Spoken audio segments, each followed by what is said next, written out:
Hallo, willkommen beim 1000 Becker Report. Heute mit dem Thema Gold versus US-Schulden.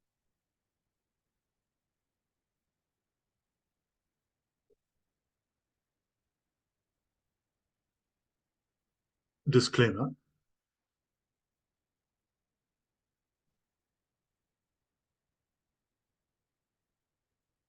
Gold versus US-Schulden. Hier können Sie gut sehen, wann man Gold kaufen sollte, beziehungsweise wann man es verkaufen sollte. Immer wenn Gold nahe oder unter der blauen Schuldenlinie war, war der Zeitpunkt für Goldkäufe gut. Wenn Gold weiter weg war von der blauen Linie, wie 1980, 2007 und 2011, war ein Verkauf sinnvoll. Das heißt aber auch, dass das Goldpreistief vom September 2022 eine einmalig günstige Kaufchance war, so ähnlich wie im Jahr 2000. Ja, das ist hier nochmal das Tief aus dem September sozusagen 2022. Und Sie sehen, dass hier Gold unter der Schuldenlinie war. Und das sind dann traditionell immer absolute Top-Einstiegspunkte für Gold und Goldaktien. So, auch hier, wie Sie das nochmal sehen, das sind dann diese kleinen Baby-Goldaktienbullenmärkte. Das war in 2016, hier nochmal Ende 2018, Corona-Krise. Und natürlich die absolute Mega-Einstiegskaufchance eben hier im Jahr 2000. Und da kann man eigentlich auch sehen, dass wir da totale Verzerrung des Goldpreises nach außen haben. Das ist des Goldpreises nach oben. Und das ist natürlich absolute Verkaufspunkte hier in 2007 oder eben auch jetzt hier im Jahr 2011. Das muss man nur betrachten. Ganz besonders eben auch hier auch 1980. Sie sehen, das ist sogar eine Historie, hat die Goldlinie noch nicht mal die blaue Linie durchbrochen in der Vergangenheit. Das ist eigentlich jetzt nur jetzt passiert. Also deswegen sind wir auch so extrem günstig. Und wir setzen ja im Grunde genommen auf eine erneute Mega-Gold-Rallye. Das sage ich mal, diese Verzerrung, dass, sage ich mal, der Anstieg des Goldpreises so stark wächst, dass er stärker wächst im Grunde genommen als der Anstieg der Schulden. Und das sind natürlich besonders attraktive Situationen. Und hier gab es ja eben auch starke Goldaktien-Rallyes hier, hier, hier und jetzt eben hier auch bei uns. Ja, also es unterstützt eigentlich nochmal die Aussagen, dass wir vermutlich in den nächsten Monaten vor einer starken Gold- und Goldaktienrallye steht, die ziemlich einmalig ist, die an dieser extrem anderen Goldaktienrallye sozusagen anschließt. Ja, hier ist nochmal ein Silber-Gold-Produzent aus Mexiko. Hohes Risiko.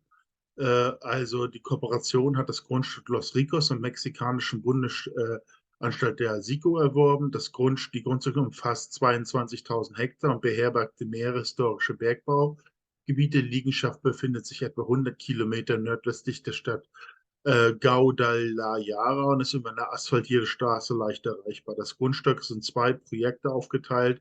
Das Projekt Los Ricos South und das Projekt Los Ricos North, die etwa 25 Kilometer voneinander entfernt sind. Aktuell haben sie eine Produktion von 2 Millionen Unzen, anvisiert ist eine Produktion von 8 Millionen Unzen. Ja, die haben eben sehr, sehr hochgradiges Silber. Teilweise wurden da bis zu 50.000 Gramm pro Tonne gefunden in einzigen Einzelfällen. Also das ist ein Unternehmen, ich habe übrigens auch mit dem Management rein durch Zufall auf der Edelmetall Precious Metal Fair, ich glaube, das war im November 2022 gesprochen und da wurde mir das auch gesagt, dass sie so absolut extremst hochgradige Bohrergebnisse haben. Und das sehen Sie auch hier. Hier ist eine aktuelle Meldung aus dem 3. Mai 2023. Und das sind schon starke Werte auf über 8 Meter, 5.375 Gramm pro Tonne Silber teilweise und noch höher. Also das war also einer der größten. Und sie schreiben auch, das ist einer der besten Bohrlöcher, die sie im Bezirk Los Ricos gebohrt haben überhaupt. Und das sind aktuelle Meldungen. Trotzdem ist die Stimmung nicht unbedingt besonders positiv für das Unternehmen, der allgemeinen Marktrückgang. Und ich denke, dieser Rückgang jetzt hier von 3,5 $ auf jetzt fast 1,5 $, also fast eine Halbierung, ist im Prinzip absolut eine prima Einstiegschance. Sie sehen aber eben auch, wo die großen Chancen waren, das war hier während der Corona-Krise. Es ist dann eben hier von 50 Cent auf 3,50 $ gestiegen, also sich mal eben so versiebenfacht. Genau das kann eigentlich auch passieren. Ich denke mal, wenn die Gold- und Silberaktien-Rallye anhält, ist es überhaupt kein Thema, dass es auf 10 vielleicht mehr steigt. Wir haben ja einen theoretischen Potenzialforecast, noch eine Berechnung aus dem letzten Jahr, aber mehr oder weniger ist die noch so. Und das Ganze ist ein Unternehmen, relativ gut aufgestelltes Unternehmen. Das ist, bewegt sich im moderaten bis hohen Risiko. Meiner Meinung nach ein attraktives Basisinvestment, das nicht so risikoreich ist.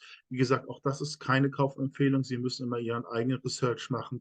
Ich wollte nur darauf hinweisen, dass es auch jetzt in relativ schlechten Umfeld einfach Aktien geben, Gold- und Silberaktien geben, die wirklich sehr aussichtsreich sind und in einer Mania wirklich profitieren können und im Grunde genommen eigentlich auch einen ungebrochenen Aufwärtstrend haben. Auch wenn natürlich dieser Rückgang von 3,50 auf 1,50 spielbar ist, aber es ist trotzdem noch im Rahmen des Aufstieges. Ja, meiner Meinung nach wirklich interessantes Unternehmen und sollte man sich vielleicht mal anschauen.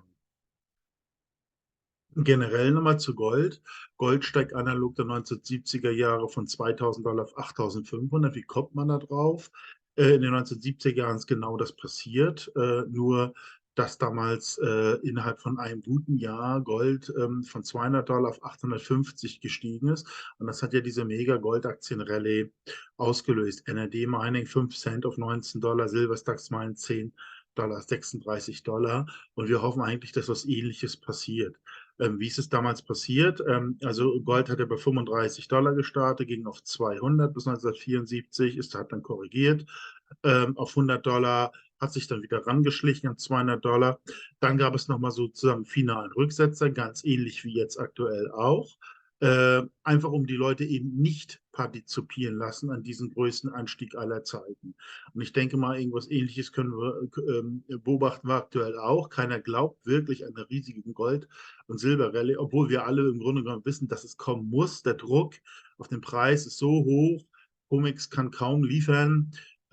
Sie müssen das rauslassen. Glauben wir nun, dass es jetzt innerhalb von einem Jahr auf 8.500 $ steigt? Nicht unbedingt. Möglicherweise greifen Sie dann irgendwo bei 2.500, 3.000, who knows, ein. Aber nichts in dem wie auch immer dem sei. Wir haben jetzt in diesem Zwischenraum, deswegen setzen wir so stark auf Goldaktien. Die Goldaktien haben aber eine volle Rallye, weil Goldaktien immer traditionell im Vorfeld starten. Das war eben hier von 2000 genauso. Hier bis zum Jahr 2005, 2006 war Goldaktien-Rallye. Und das andere war schon gar nicht mehr so stark. Das hängt einfach darauf, dass diese wirklich absolut kaputten Aktien eben am Anfang von ein paar Cent auf 1 $ so machen. Und diesen Hebel haben wir dann nie wieder. Da steigen die eher synchron dann mit dem Goldpreis mit. Das ist eigentlich der Hintergrund. Und jetzt sind die Goldaktien auch zusammen zerstellt und wir warten eben auf diesen Effekt, dass die wegen von völlig zerstört wieder in den Normalbereich ankommen. Das ist meiner Meinung nach mit Bewertungsaufschlägen verbunden. Ja, welche Ereignisse liegen vor uns? Das ist eben jetzt der moderate Anstieg von Gold, vielleicht auf 2.300, 2.400, Silber Richtung 50, weil die Goldaktie so unterbewertet ist, kann es eben dazu führen, dass einige Penny Stocks, wie in diesem Beispiel, von wenigen Cent hier auf, in dem Fall auf 36 Cent gestiegen wird. Wir hoffen, dass es im Schnitt Richtung 1 $ geht, einige weniger, einige mehr, aber das ist eben eine ganz große Chance und dazu muss Gold und Silber nur moderat steigen und das macht natürlich jetzt Goldaktien zum Investment der Stunde nach dieser Logik. Ist eben noch extrem unterbewertet, Goldaktien. Das sind Goldaktien im Verhältnis zu Gold und da können Sie erkennen, was unwirklich unglaublich ist, seit 1996 fallen Goldaktien gegenüber Gold. Und selbst diese letzten Goldaktien-Rallyes hier, die 2000er und die von 2010, das waren alles sogenannte Bärenmarkt-Rallye. Und jetzt steht im Grunde genommen, zumindest an, weil wir den Boden gefunden haben, hat nach Sicht der Schattisten eine Mega-Bewegung nach oben oben da, genauso wie wir sie hier zum Beispiel sehen. Von Junior-Gold-Aktien, Senior-Aktien wird innerhalb vom halben Jahr wird das Gap geschlossen, das jetzt auch geöffnet ist. Also gerade was Penny-Gold-Aktien ist, haben wir eine extreme doppelte Unterbewertung. Und wenn sich das, sage ich mal, nach oben entlädt, deswegen sind die Chancen vermutlich so groß. Ja, dann mal einfach eine grundsätzliche Frage. Wie hätte man 1970 den Goldaktienmarkt optimal gespielt? Ja, man hätte eigentlich nur zwei Transaktionen machen können, was heute aus heutiger Sicht nur zwei Klicks sind. Und das ist eigentlich die beste Form des Investierens. Man hat eigentlich, wechselt einfach nur, wenn irgendwo eine gewisse Phase dabei ist, die Assetklasse und kümmert sich dann nicht viel drüber, weil die meisten, die jetzt irgendwie aktiv an der Börse sind, spielen gegen künstliche Intelligenz oder haben auch nicht die Disziplin zum Traden etc. und verspielen früher ihr Spielgeld. Nicht so die langfristigen Investoren. Das muss man sich bewusst sein. Deswegen funktioniert ja beispielsweise das langfristige Investieren von Gold und Silber. Das Gute an dem Gold und Silber, es ist eben noch da. Wenn das Geld auch vielleicht auf dem Depot ist und man will irgendwie eine vermeintliche Chance nehmen, wie schnell ist das Geld verzockt? Man ist weg. Also das ist zum Beispiel ein Vorteil von Gold und Silber. Aber genauso muss man es eben auch bei Aktien machen. Man muss sich bewusst machen, wir stehen eben jetzt einfach vor einer Goldaktienrallye, genau wie von 1976 bis 1980. Da haben wir vielleicht Glück und viele Aktien steigen um das Hundertfache, hoffentlich mehr, wie auch immer. Man nimmt dann, wenn dieser Impuls vorbei ist, nimmt das Geld und investiert es in die nächste Assetklasse. 1980 wäre das genau richtig gewesen. Und es ist, wie gesagt, nur ein Beispiel. Hätte man dann in Berkshire Hathaway beispielsweise oder auch andere Top-Fonds oder Top-Aktien investiert, wobei natürlich die Aktienauswahl schwierig ist. Deswegen reden wir über einen Fonds. Es soll sie ja nicht so stressen, das Investieren. Hätte denn dieser Fonds inflationsweise Wachstum generiert von 1980 bis 1999 und wäre in dem Fall um das 228-fache gestiegen. Warum auch so hoch? Weil natürlich alle Energie jetzt geht in Gold und Goldaktien. Und es war ja 1980 so, dass 26% der gesamten Anleger in Gold waren, also überrepräsentiert. Im Augenblick sind es 0,5%. Ähm, und das ist im Grunde genommen dann die Basis für einen inflationsfreien Wachstumsprozess. Das muss man sich bewusst machen. Also diese Goldaktien sind im Grunde genommen, und da können Sie jede Goldaktienrallye besuchen, sind einfach Maximierungstools von Assets. Wenn wir jetzt davon ausgehen, dass das Finanzsystem mehr oder weniger so in der Form überlebt, was wir nicht unbedingt kommen. Deswegen kaufen wir von unseren Erlösen Gold und Silber. Aber rückwirkend die letzten 100 Jahre hätte es eben so funktioniert. Wir versuchen an einer Goldaktienrallye mit teilweise, sei es von 1929 bis 1934, sei es die große Silberaktienrallye von 1900. 66 bis 1968, sei es eben die Goldaktienrallye der 1990er Jahre, der Mid-90 Jahre von 1993 bis 1996 und der 2000er Jahre oder auch der jetzt oder der von 2016. Jedes Mal hätten sie mit Goldaktien profitiert. Und das ist, wenn die denn Rallye dann da ist, ist relativ einfach. Und hätten sie dieses Geld dann reinvestiert, zum Beispiel einfach nur in Top-Fonds wie Berkshire Hathaway, sie hätten jedes Mal profitiert. Und das eigentlich nur mit zwei Klicks. Darauf mache ich aufmerksam. So wird es in Zukunft vermutlich auch sein. Abgesehen von dem Fakt, wenn jetzt die Goldaktien steigen, sollte man schon die Gewinne in Gold und Silber setzen, weil das Finanzsystem ist in einem schlimmeren Zustand als je bevor. Sowas kann auch mal ein halbes Jahr abgeschaltet werden. Who knows, was dann kommt. Deswegen ist es besser, man baut seine eigene Bank. Und die letzten 100 Jahre kann man mehr oder weniger von einem relativ stabilen, wenn auch inflationären Dollarsystem sprechen. Das ist diesmal unklar. Deswegen müssen wir diese Zwischensicherheitsstufe mehr Gold und mehr Silber aus Goldaktien einfach ziehen. Jedenfalls zu 95% oder wie auch immer. Jedenfalls ist das meine Antwort auf diese Gedankengänge. Ereignis 2, Ereignis 3 ist eben so. wir können das eben nicht sehen, genau was passiert. Also es können, was die Minen betrifft, wird es mit Sicherheit Nationalisierungswellen geben, extra Besteuerung, whatever. Und davor müssen wir eigentlich die Goldaktien dann verkauft haben. Aber auch unser eigenes System, wir könnten steck bleiben, es kann Auszahlungsgrenzen geben, die können Probleme haben oder es fällt eben für ein paar Monate ganz aus. Um denn davon nicht getroffen zu sein, würden wir würden wir empfehlen, diese Gold- und Silberaktiengewinne zum Kauf von mehr von Gold und Silber einfach auch zu nutzen. Ja, uns geht es um diesen ökonomischen Tiefpunkt. Das ist die einzige Zeit, wo es super interessant ist, Goldaktien oder Immobilien zu kaufen. Alles andere und natürlich die Anstiegsphasen dann danach. Aber wir wollen versuchen, ja, uns diesen Tiefpunkt anzunähern. Und da war es eben 1980 möglich für 500 Unzen Gold, heute 13.000 Euro oder Schweizer Franken, konnte man ein Haus kaufen. Und das kommt mindestens wieder, wenn nicht noch mehr. Und das ist das Attraktive. Das ist einfach die Macht der Zyklen sozusagen. Und deswegen ist es absolut sinnvoll, mit Hilfe von Gold- und Silberaktien mehr Gold und Silber zu generieren. Das Gleiche ist eben auch mit Aktien. Und das meinte ich ja mit Berkshire Hathaway, wenn wir diesen ökonomischen Tiefpunkt hatten hier, wo man für eine Unze Gold ein Dow kriegen konnte, da wäre es eben absolut top gewesen und wir hätten in Top-Fonds investiert. Und das müssen wir einfach im Hinterkopf halten. Nehmen wir mal an, wir kriegen eine extreme Gold- und Silbermania, vielleicht die Börse wird ausgeschaltet, Pleitewellen ohne Ende. Dennoch werden einige gute Aktien und guten Aktienfonds drauf, nur mit dem Vorteil im Grunde genommen zu 1980, dass wir wesentlich mehr zu kaufen kriegen. Das heißt, dass wenn dann die Erholungsrallye kommt, sobald sich die Finanzsysteme stabilisieren und Währungssysteme, denke ich mal, haben wir eine da müssen wir unbedingt dabei sein.